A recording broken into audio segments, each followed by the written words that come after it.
بسم اللہ الرحمن الرحیم۔ دجال قرب قیامت کی 10 بڑی علامات میں سے ایک دجال کا ظاہر ہونا ہے۔ ناظرین کرام، اگر آپ اس چینل پہ پہلی دفعہ آئے ہیں، سچی اور سبق آموز کہانیوں کے لیے اس چینل کو سبسکرائب کر دیجئے۔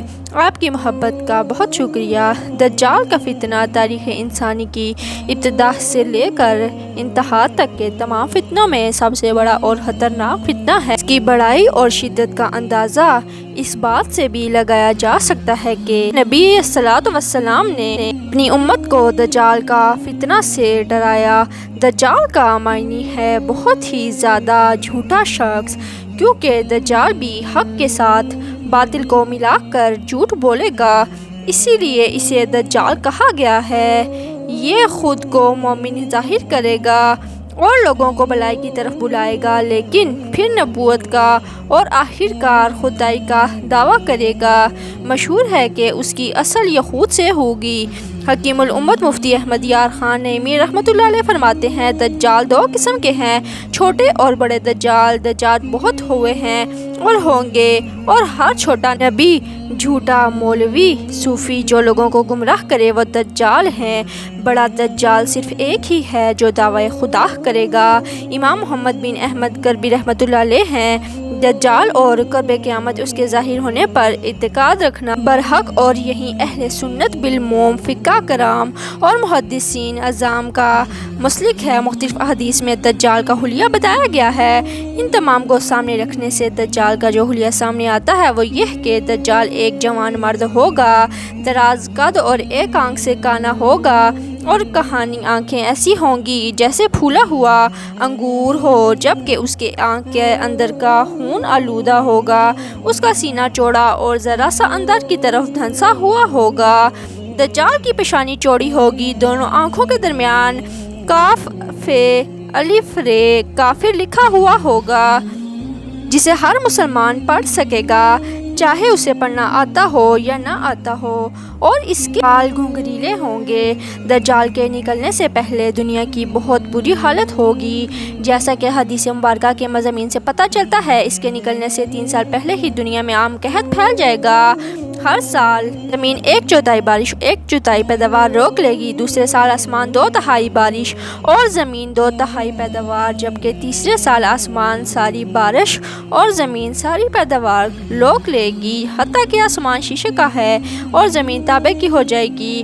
خشک سالی کے سبب تمام چوپائے ہلاک ہو جائیں گے، فتنے اور قتل و عام برپا ہوگا، دین کے سلسلے میں لوگوں میں ذوق پیدا ہو چکا ہوگا، علماء اور دیندار لوگوں کی قلت ہو جائے گی۔ دجال زمین پر 40 دن رہے گا، جن میں سے ایک دن 1 سال کے برابر، ایک دن 1 ماہ کے برابر اور ایک دن 1 سال کے برابر ہو جائے گا، 1 ہفتے کے برابر، جبکہ باقی سال ایام کے عام دنوں کی طرح ہوں گے۔ اس مدت میں دجال اپنے کندھے پر سوار ہو کر ساری دنیا کا چکر لگائے گا۔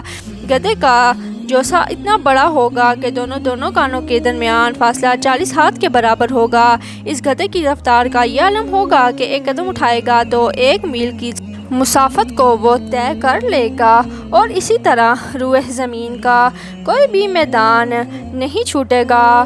صحرائی اور پہاڑی علاقہ ایسے باقی نہیں بچے گا کہ جہاں پر وہ نہ جا سکے، البتہ مکہ مکرمہ اور مدینہ طیبہ پر فرشتوں کا پہرا ہونے کی وجہ سے وہ وہاں پر داخل نہ ہو سکے گا، بلکہ مدینے کے باہر دلدلی زمین میں پڑاؤ کرے گا، اور مدینہ پاک میں زلزلے کے 3 جھٹکے آئیں گے، جس کی وجہ سے ہر کافر اور منافق مدینہ پاک سے نکل جائے گا اور دجال سے جا ملے گا۔ اس وقت مدینہ پاک کی گہراؤں کی وجہ سے وہ لوگوں کو ایمان برباد کرنے کی کوشش کرے گا۔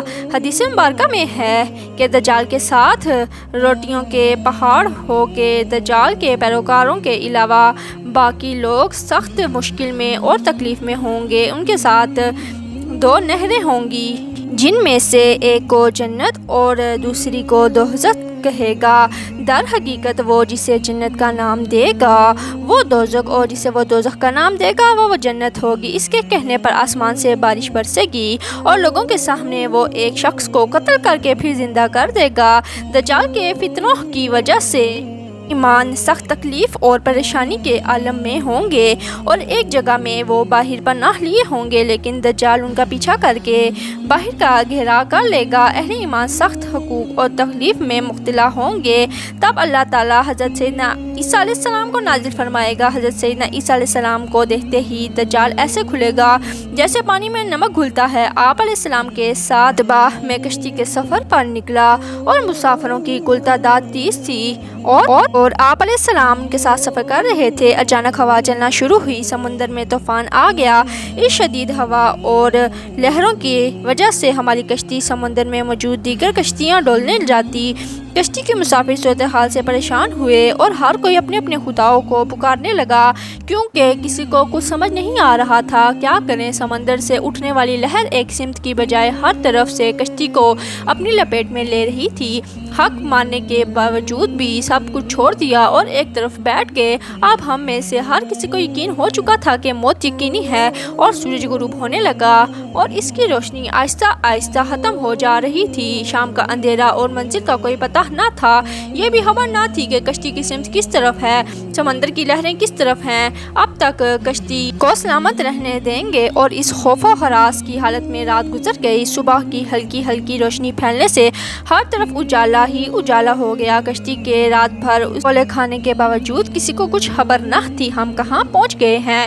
پھر اگلے دن میں کسی کیفیت میں گزرا اور پھر اسی طرح شام ہوتی گئی اور پھر رات ہو گئی اور رات کے بعد دن آ گیا اور ہماری کشتی کو سمندر میں پھنسے 30 دن گزر گئے اور پھر اچانک 3 دنوں کے اس صورتحال کے بعد بھول بھٹک کے مسافروں کو دور سے ایسا نظر آیا جیسے درخت سمندر میں کھڑے ہوں۔ 3 دن سے مصیبت میں پھنسے ہوئے مسافروں کو یہ دیکھ کر امید کی کچھ کرن نظر آنے لگی اور اللہ نے جلد سے وہاں پہنچنے کے لیے پوری قوت کے ساتھ جب بوٹ چلانا شروع کر دیا اور کشتی کو تیزی کے ساتھ ان درختوں کی طرف لے جانے لگا۔ کشتی میں موجود درختوں تک پہنچے جہاں تک ایسا نہ ہو کہ اندھیرا ہو جائے، اس کے بعد ہم اس آخری امید سے بھی ہاتھ دھو بیٹھیں گے۔ اسی طرح پھر کشتی آہستہ آہستہ ان درختوں کی طرف بڑھتی رہی اور جب درخت قریب آنے لگے تو سارے مسافروں کو یہ جان کر خوشی ہوئی کہ یہ سمندر میں واقع کوئی جزیرہ ہے۔ ابھی تو سورج مکمل غروب بھی نہ ہوا تھا کہ کشتی جزیرے کے کنارے پر پہنچ گئی۔ مسافروں کو جزیرے پر اترے زیادہ دیر نہیں ہوئی تھی کہ ان کے درمیان میں سے ایک عجیب و غریب جانور نکلا۔ اس جانور کے پورے جسم پر بال تھے اور اس قدر لمبے اور گھنے تھے یہ معلوم نہ ہوتا تھا کہ جانور کا اگلا حصہ کون سا ہے اور پچھلا حصہ کون سا ہے۔ سارے مسافر اس عجیب و غریب جانور کو دیکھ کر حیران و پریشان ہو گئے، کیونکہ ان میں سے کسی نے آج تک اس سے پہلے ایسا جانور نہ دیکھا تھا۔ اب اس پوری سراج جزیرے کو دیکھ کر سب پریشانی میں مبتلا ہو گئے اور یہ کیا، یہ بلا ہے؟ ایک مسافر نے دوسرے مسافر سے پوچھا یہ کیا چیز ہے؟ جانور نے مسافر کی یہ بات سن کر مسافر کے جواب سے پہلے جانور خود بولا میں جاسوس ہوں۔ جانور کے انسانوں کی طرح گفتگو کرنے لگے۔ تمام مسافر مزید پریشان ہو گئے کیونکہ آج تک انہوں نے اس طرح کا جانور نہ دیکھا تھا۔ جانور کہنے لگا تمہارا مقصد کیا ہے؟ تم کس لیے جاسوسی کرنے ہو؟ ایک مسافر میں ہمت کر کے سے پوچھا جس کے لیے جاسوسی کرتا ہوں اسے تم سے ملنے کا بے حد شوق ہے، وہ تم سے باتیں کرنا چاہتا ہے، لہٰذا تم میرے ساتھ چلو۔ یہ سن کر تمام مسافر حیران و پریشان ہو کر اس کے ساتھ چپ چاپ کر کے پیچھے چلنے لگے۔ وہ عجیب و غریب جانور درختوں کے درمیان کے راستے سے ہوتا ہوا ایک پرانے سے محل کے سامنے جا کھڑا ہوا۔ محل کو چاروں طرف سے بلند و بالا درختوں نے گھیر رکھا تھا۔ مسافروں نے وہاں پہنچ کر پریشان نظروں سے اس کی طرف دیکھا اور پھر آگے چلا اور سب مسافروں کو ایک بڑے دروازے سے گزرتے ہوئے محل کے اندر لے گیا۔ محل کے اندر داخل ہوتے ہوئے سب نے دیکھا کہ ایک بہت ہی بڑا شخص زنجیروں میں جکڑا ہوا تھا اور رہائی کے تم جان ہی لوگے، پہلے یہ بتاؤ تم کون ہو؟ اس نے سوال کرتے ہوئے بولا۔ مسافروں سے پوچھا ہم عرب قبائل لکم اور نظام کے لوگ ہیں، اور ساتھ ہی اس مسافر نے اپنے ساتھ بیعت کی اور یہاں تک کہ پہنچنے کی ساری داستان بتا دی۔ اس قید میں جکڑے ہوئے شخص نے کہا ذرا مجھے نخلستان کے متعلق تو بتاؤ، اس کے متعلق کیا جاننا چاہتے ہو؟ ایک مسافر نے پوچھا خبردار، ان قریب ان پر پھل لگنا بند ہو جائے گا، وہ قیدی کو سیلے انداز میں بولا۔ پھر وہ مسافروں سے مخاطب ہو کر کہنے لگا اچھا قبرستان کے دریاؤں کے متعلق کچھ بتاؤ۔ وہ مسافروں سے خطاب ہو کر کہنے لگا تو مسافروں نے کہا دریا کے متعلق کیا پوچھنا چاہتے ہو؟ تو وہ بولا اس میں پانی ہے۔ مسافروں نے کہا ہاں اس میں پانی ہے۔ اس نے کہا عنقریب اس کا پانی ختم ہو جائے گا۔ پھر وہ کہنے لگا کہ ظہر کے چشمے کے متعلق تو بتاؤ، پوچھنا کیا چاہتے ہو؟ مسافروں نے کہا یہیں کس چشمے میں پانی ہے کہ نہیں، اور اگر وہاں پانی ہے تو پھر وہاں کے لوگ چشمے کے پانی سے کھیتی باڑی کرتے ہیں۔